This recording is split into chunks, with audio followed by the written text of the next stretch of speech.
Greetings everyone, my name is Dominic and today you're tuning in to the Comic Book Report, where we review comic books and graphic novels so you can get an idea of what to read.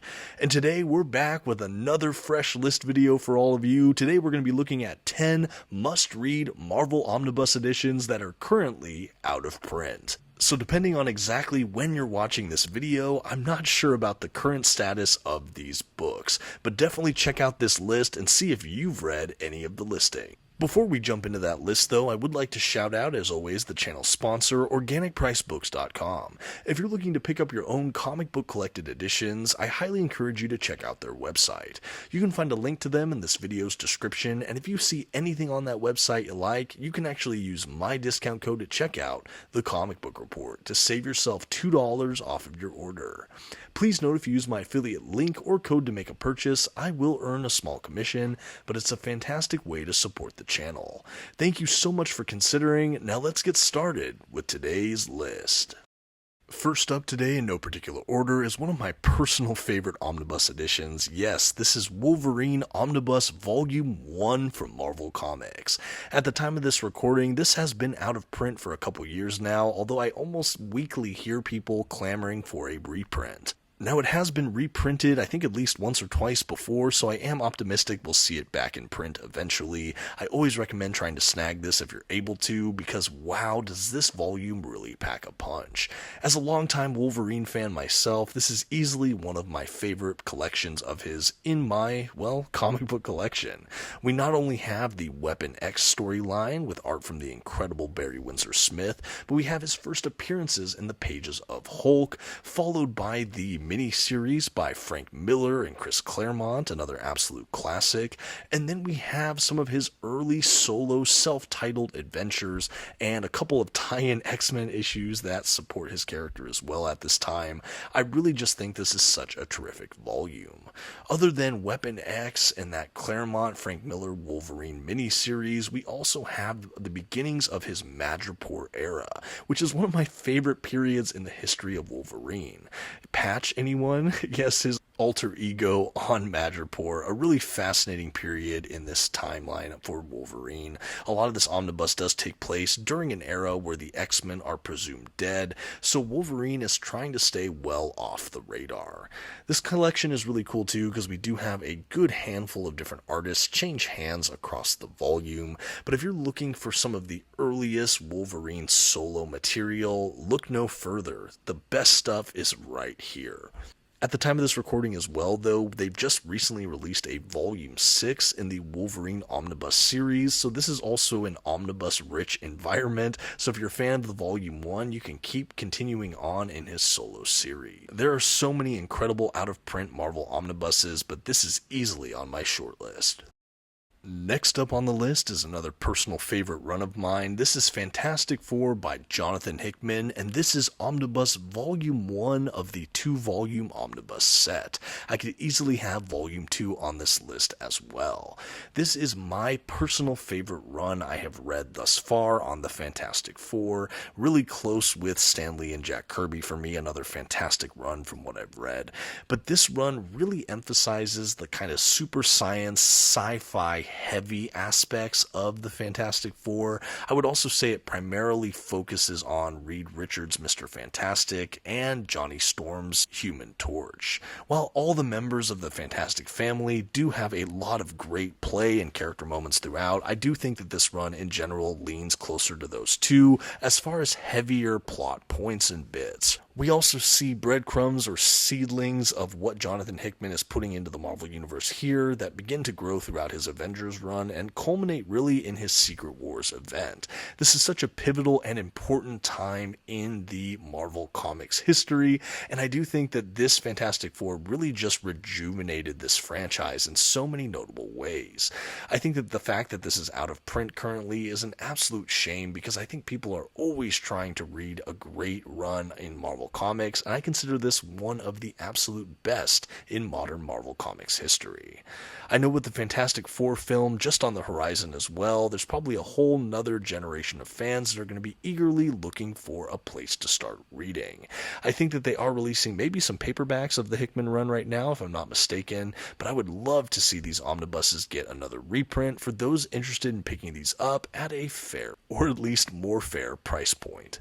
For these reasons and so many more, I highly recommend Fantastic Four by Jonathan Hickman, an absolute must-read that unfortunately is just currently out of print in omnibus format.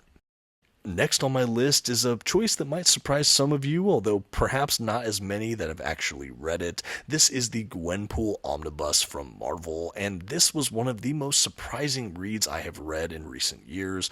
I honestly didn't know what to think about this book when I first got a copy of it. In fact, I'll go as far as to say I wasn't even entirely sure who this character was supposed to be. Is it some kind of multiverse version of Deadpool? Is it Gwen Stacy? Who is she? Honestly, she's neither. She started as a cover on a variant issue of something where there's kind of a cross between if Gwen Stacy was Deadpool, and from that image it eventually got so popular in cosplay that they gave her a first appearance in the comic of, I believe, Howard the Duck by Chip Zdarsky, if I'm not mistaken. Eventually she got her own special and then her own ongoing series. This character is fascinating. She is neither Gwen Stacy nor Deadpool. She is Gwendolyn Poole, and she is from presumably our very own universe, but is then transported into Marvel's 616. Because of this, she breaks the fourth wall and often knows way more about the Marvel universe than she ought to. She has a very destructive and chaotic presence because of that, and she plays the Marvel universe like some might play a free-roam sandbox video game, feeling like she has all the power and none of the responsibilities. Her chaos is curbed a bit when she feels relatively real stakes and people around her become collateral damage. Along the way, we have her perhaps developing her own sequence of superpowers, but more than that, we really have a heartfelt character study for a character that is absolutely unconventional. This is one of the most unique characters in Marvel Comics right now, and honestly one of the most groundbreaking I've read in quite some time, particularly in the big two. I had so much fun with this omnibus. We not only got all of her early appearances and solo series, but we also have her appearance in, I believe, the West Coast Avengers from Kelly Thompson. This omnibus is absolutely packed. It's one I highly recommend and one I hope comes back into print for those interested. Next up on my list of amazing must-read Marvel out-of-print omnibuses, we're going to be talking about the New Mutants Omnibus Volume 1. At the time of this recording, there are 3 volumes of this released. I do believe we need a Volume 4 to round out that main run.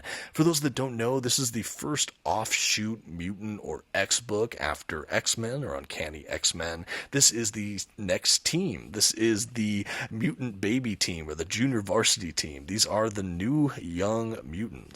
But honestly, there is so much here. A lot of this written, of course, by Chris Claremont. We have an introduction to kind of a teenage crew of mutants. This is where we get to see more of the Xavier School kind of narrative mechanic. If X-Men is the superhero mission-based team, New Mutants is really kind of the mutants in training, those that are trying to learn their abilities who might one day step up into the X-Men. However, I feel like New Mutants, even from the very beginning, they're on missions that are sometimes just as harrowing. How they interact with the X-Men team because of all this is fascinating, and the characters themselves are really layered, dynamic, engaging, and interesting. This is so much more than a JV X-Men squad, and I think that this book really will withstand the test of time. An eclectic ensemble of characters that I think the general public often overlook. This is a fantastic read. I think that this is a real gem that really should be in print for readers that want to check it out. There is such a huge faction of Marvel Comics fans that are really and truly just X-Men or mutant fans, and I think that this should be on the short list of any Marvel-based mutant book out there. I would go so far as to say, outside of perhaps X-Force and X-Factor, this is probably my favorite derivative X-Men offshoot for a mutant book. They even made a movie of it, and while I didn't maybe love that movie, it was still movie-worthy, and that's saying something, right? Anyway, these comic books are fantastic, and I highly recommend The New Mutants. And hey, if you're enjoying this list video and you'd like to see more or comic book reviews, unboxings, live streams, interviews, and more, and you've yet to subscribe to the channel, I would just like to invite you to do so. Thank you so much for considering. Now let's go ahead and keep this comic book list video right on going. Next on my out-of-print must-read Marvel Omnibus list, we're going to be talking about the all-new Wolverine Omnibus from Tom Taylor. Now, this is a book, admittedly, I got as a Christmas present a couple years ago from my in-laws. Thank you so much again. But wow, was I underestimating exactly what I would find in these pages. I knew of Tom Taylor from the pages of Injustice, and at the time that might have been about it. I've come to love his run on Nightwing amongst many others, but this was one of the earliest solo kind of titled runs I had the opportunity to read from him, and I was absolutely floored. Before this, I was aware of Laura Kinney, X-23, from just a couple of her early miniseries, but this was my first introduction to X-23 as the all-new Wolverine. With Logan out of the picture, she comes in and takes up the mantle, and these are her solo adventures, and they're just absolutely incredible. The character is just absolutely heartwarming while simultaneously a total just unbelievable force of nature. One thing I always have to give Tom Taylor credit for, no matter what franchise he's playing with, he really understands the voices of these characters and what makes these characters work or authentically them. And that's absolutely something I think is true of Laura Kinney in the pages of the all-new Wolverine. He also brilliantly surrounds Laura with a colorful cast of supporting characters, and this volume just never lets up. There really is no filler here. It is just one action-packed or heartfelt story after another. The book left me grinning ear to ear. I could not put this one down.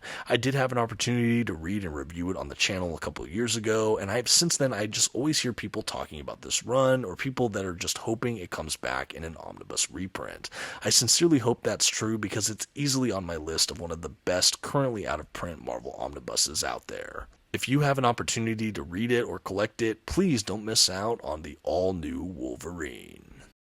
Next up, we have more mutants. Yes, I am one of those aforementioned X-Men fans. This is the Astonishing X-Men by Joss Whedon and John Cassaday. Now, this omnibus collects the entirety of their run, which is really broken down into two major story arcs, or kind of four smaller story arcs.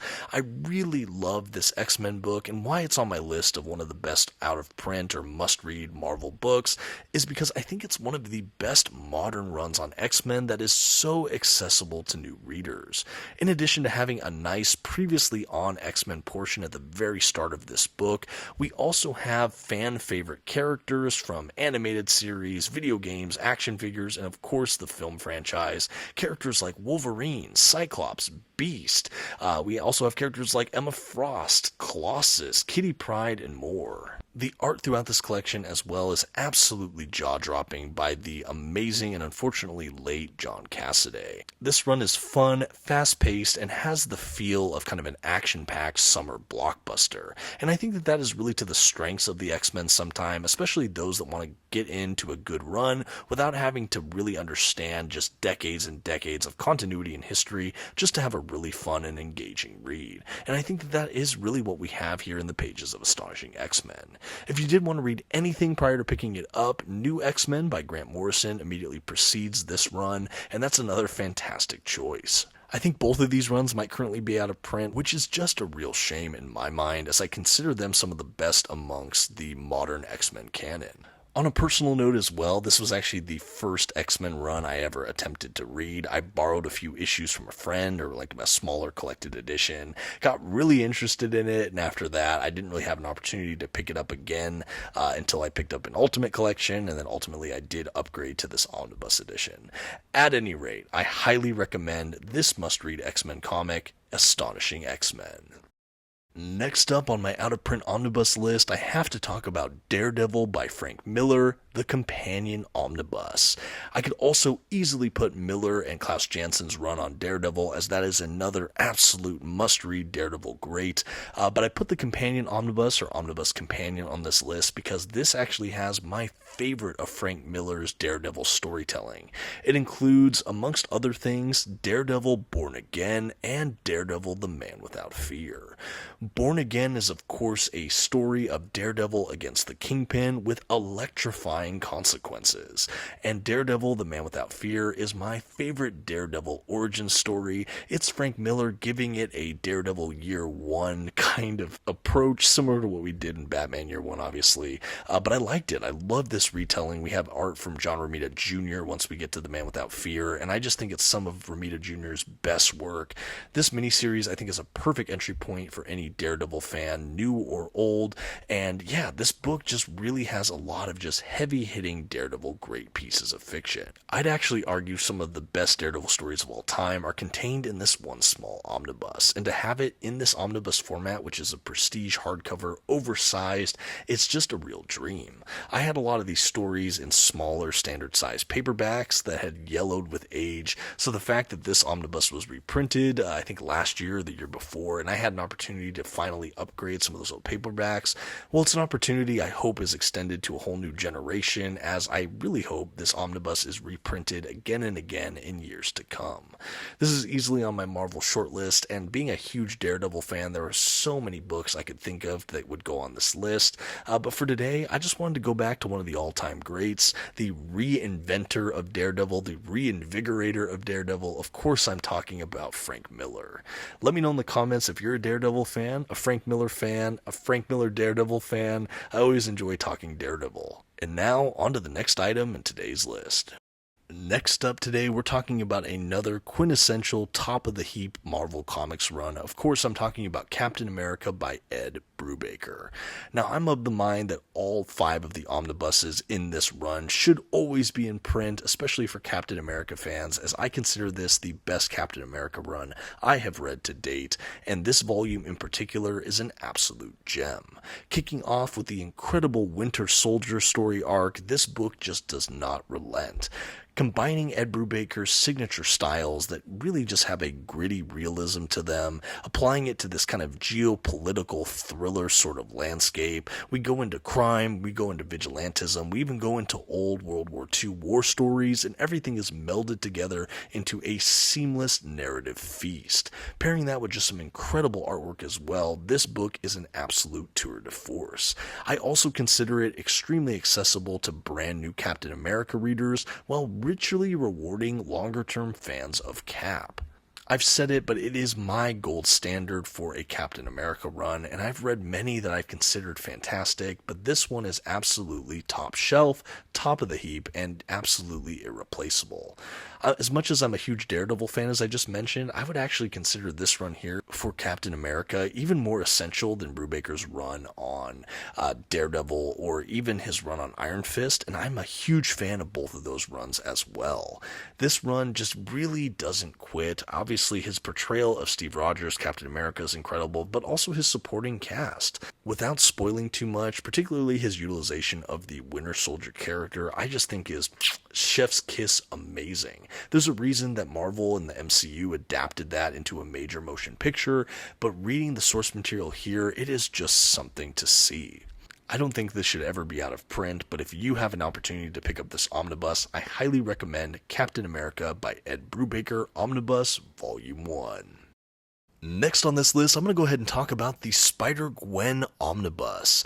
I'll admit I am still making my way through this omnibus, but I would still consider it a must-read, especially if you're a fan of the broader Spider-Man universe, and absolutely if you're a fan of the Spider-Verse films. I'm not exactly sure when this character appeared on my radar. I can't even remember if it was Into the Spider-Verse, that film, or in the pages of comics that I first encountered Spider-Gwen, but I thought the look of this character was absolutely amazing. And I love the wrinkle that it's an alternate universe Gwen Stacy who becomes a spider-based vigilante instead of Peter Parker.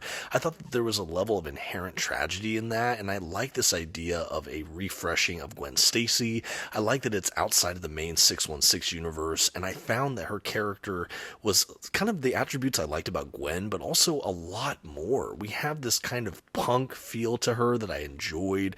I also love the just lavish richness of the artwork we have and her design aesthetic in this initial run. It's something I see echoed in the films as well, but it's just an absolute visually stunning feast. I think that that's honestly one of the reasons I put this so high on my list, is I just love this art style. There are a couple different artists throughout this run, but I just think it is so incredible. It has this pop, jump right off your page feel. There's something almost to it that looks like street art sometimes in the best, most complimentary way. I think the character is interesting, her supporting cast of characters, and even how they kind of remix well-known Marvel or Spider-Man universe characters in this alternate universe. Again, I just think absolutely brilliant. We also have ties into the Spider-Verse storylines and her kind of dabbling in the 616 as well. I think, again, it's just a really fascinating read, and I think especially as those films are becoming more and more popular, this should be a title that should be well in print. A really fantastic read so far, and it's one I just really hope a lot more people have an opportunity to pick up, hopefully in, fingers crossed, future Marvel reprints. And I can't talk about a Spider-Verse character without talking about the man himself. For my pick for a Spider-Man currently out of print Marvel Omnibus, we're going to be looking at Spider-Man by J. Michael Straczynski Omnibus Volume 1.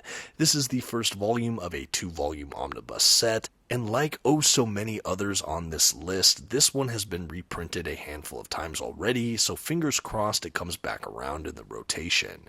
For my money, I still think that this is easily one of the very best places to read a modern Spider-Man run. I think the run itself is fantastic. There is a story or two across JMS's run that get a lot of heat or kind of negative feedback, and while I understand that feedback and in many cases agree with it, I don't think you want to throw out the baby with the bathwater, so to speak, because there is so much incredible stuff that happens throughout JMS's Spider-Man run.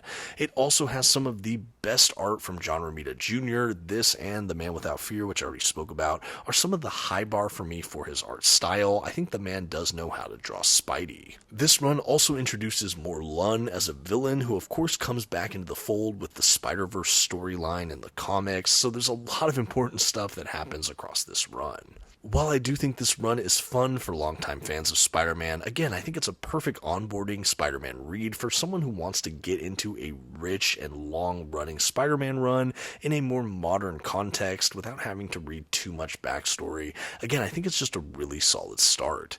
The end of this run also leads into the Brand New Day era, where I know a lot of people kind of dove off the title, and while I still am a huge fan of the Brand New Day era, I still think that this is a pinnacle peak Spider-Man run that everyone should be able to check out. I don't know if Marvel Comics has an evergreen omnibus list that, they're considering if things always in print, but if they were to have something like that, this would easily be on that short list for me. One of the best Spider-Man runs out there in my estimation, Spider-Man by J. Michael Straczynski.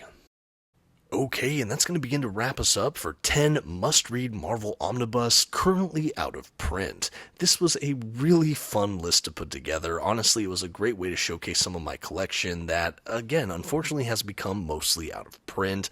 I wanted to talk about some of my favorite runs or books, maybe some books I don't always get to speak to, and I thought that this would be a fun prompt or way to do that. Again, I hope this is a piece of evergreen content that people, even years from now, can enjoy, but I'd recommend, if any of these books interest you, check to see if they're in print now. Just because they're not currently in print at the time of the recording doesn't mean you can't find them out there and available, hopefully for a better price point. In the comments, I'd love to hear, have you enjoyed any of the runs I've talked about in today's video? Are any of these books on your wish list? And moreover, what would be on your must-read Marvel Omnibus list for books that are currently out of print? I'd be interested in your comments as well for DC Omnibus collections. If you would be so kind, let's go ahead and get these conversations going in the comments, and thank you for all of you who have made the journey this far. This again was so much fun to put together, and I appreciate each and every one of you for checking it out. Until next time, this has been the Comic Book Report. Please don't forget to leave a like, those comments we talked about, and maybe share this video with a friend. Thanks everyone, and until next time, have a good one.